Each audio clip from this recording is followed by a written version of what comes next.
Ma famille est vigneron ici à Schengen depuis 1680, où on se trouve aujourd'hui. Donc c'est un bâtiment qui est tout récent, sur lequel on a choisi de prendre un architecte de la région, mais qui fait des choses très contemporaines. On a 300 tonnes de terre sur la cave, sur le stockage des bouteilles, ce qui fait qu'on a pendant toute l'année une température assez stable dans la cave. On travaille uniquement avec des engrais biologiques ou organiques qui sont aussi autorisés dans le bio. Sinon, en ce qui concerne le désherbement, on a pas mal de pentes dans nos vignobles qui peuvent atteindre jusqu'à 50%.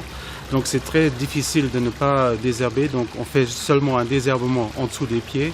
Sinon, on a de l'enherbement dans les rangées. Mais en ce qui concerne tout ce qui est le traitement phytosanitaire, on est encore dans le classique, mais bien sûr en regardant si c'est vraiment nécessaire de traiter ou pas. Nous cultivons à peu près des cépages qu'on trouve aussi en Alsace, c'est-à-dire Auxerrois, Pinot Blanc, Pinot Gris, Riesling, Gewürz.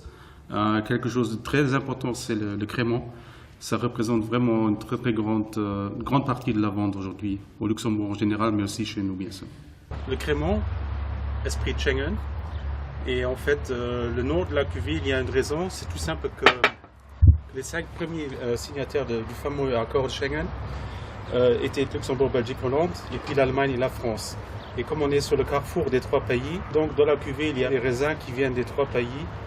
Et le but c'était de dire, avec les frontières ouvertes, pourquoi ne pas penser cela avec les raisins des 3 pays parce qu'entre les 5 pays il n'y avait que 3 qui font du vin, donc c'était l'idée de penser ces frontières ouvertes un peu plus loin, donc vinophilement.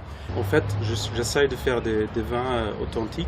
Ce qui est clair pour moi, c'est qu'il faut respecter la nature, donc c'est pour ça qu'on va, je dirais, pas à pas, de plus en plus vers une production plus biologique.